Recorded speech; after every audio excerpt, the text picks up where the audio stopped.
Kids, la cofondatrice de ce concept de coffee shop né en 2007, que j'ai cofondé avec Émilie Smaer, mon associée. Avant d'être créatrice de ce coffee shop, j'ai fait des études de commerce au CERAM, maintenant ça s'appelle le Schema, et une deuxième partie dans l'hôtellerie à l'international, et j'ai travaillé pour un hôtel à Bali. Donc cette première expérience,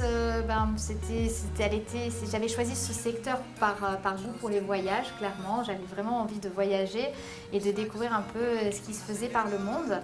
Ce goût du voyage m'est venu assez jeune, puisque mes premiers voyages, notamment aux États-Unis, je les ai faits vers 16-17 ans. Et c'est là que j'y ai découvert le concept des coffee shops américains. J'ai eu envie et j'ai eu cette idée-là dans un coin de ma tête depuis cet âge-là, d'importer ce concept, de le ramener dans ma ville natale, qui est la ville de Nice. Emily and the Cool Kids, c'est un concept de coffee shop artisanaux. C'est-à-dire que chaque magasin est une unité de production. Tous les matins, nous produisons l'ensemble des pâtisseries que nous allons vendre dans la journée. Tout va dépendre des magasins, mais ça peut représenter des volumes allant jusqu'à 450-500 pièces jour de pâtisserie. Il y a également une offre salée, snacking assez large avec des hot dogs, des bagels, des salades.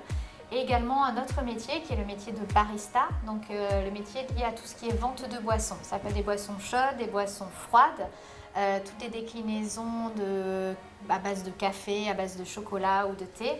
Donc aux alentours de 2005-2006, j'habitais à côté de mon meilleur ami Stéphane, qui était en couple avec une jeune fille qui s'appelle Émilie et qui venait de la région parisienne. Donc je me suis on s'est assez vite bien entendu avec Émilie. C'est quelqu'un qui a fait des études de sociologie, qui travaillait plutôt dans le retail, dans la mode, mais qui était vraiment passionnée de pâtisserie, qui cuisinait chez elle, qui testait des recettes et qui du coup les faisait tester aussi à ses voisins, dont moi. Finalement, on s'est rendu compte qu'on avait des compétences assez complémentaires, c'est-à-dire que toute cette partie gestion, marketing, communication que j'avais dans mon parcours, et elle une partie plus opérationnelle avec la maîtrise des recettes, du savoir-faire et cette passion aussi pour le produit. Ça nous semblait être une bonne idée de s'associer et on a commencé à travailler et à parler justement à notre projet de rêve, notre coffee shop de rêve, et c'est comme ça qu'est né le projet Emily's Cookies. Donc dans les étapes de la création d'entreprise, effectivement, j'avais trouvé mon associé, la personne avec qui ça matchait. On avait notre projet, l'idée du projet, mais tout le reste était à construire. Donc un de nos premiers contacts et un des premiers conseils qu'on a eu, c'est de se tourner vers les plateformes. Et on s'est tourné vers Initiative. À l'époque, c'était la plateforme Fier Entreprendre. Et ça a été notre premier contact avec le monde de l'entrepreneuriat. Il faut savoir que ni l'une ni l'autre, on avait dans notre entourage ou dans nos contacts ou dans le contexte familial. Donc vraiment ce premier pas pour aller vers cette association a été déterminant pour le reste de l'aventure, puisqu'on y a trouvé une équipe à notre écoute et des contacts en fonction de nos besoins. Donc on parlait des besoins juridiques, de besoins comptables. Il faut savoir que la première comptable qu'on a rencontrée lors de ces premiers contacts avec Initiative, c'est Valérie Amirati, qui aujourd'hui est présidente d'Initiative Nice Côte d'Azur et qui a été la première à s'asseoir avec nous et à dire: les filles, je pense que votre projet tient la route, mais maintenant on va aligner les chiffres.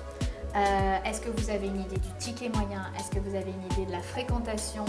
Avec un très petit apport, Émilie et moi, qui clairement ne suffisait pas à financer plus de 10-15% du projet. Donc on avait vraiment très très peu de chances de se faire financer.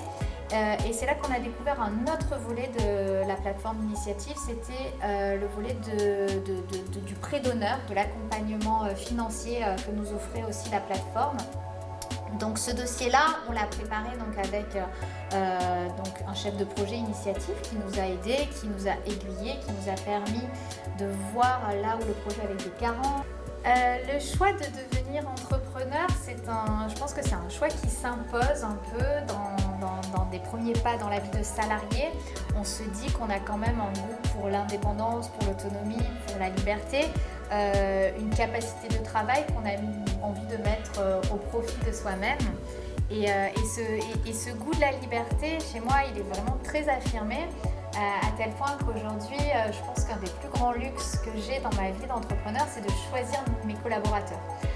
Pour ce qui est du développement de la marque durant ces années, donc c'est vrai qu'on a 14 ans cette année. Notre ambition, c'est de devenir le premier réseau de coffee shop national et le premier réseau de coffee shop surtout artisanal. L'objectif est d'arriver à une 50aine de points de vente d'ici 2024-2025. Donc on va y arriver.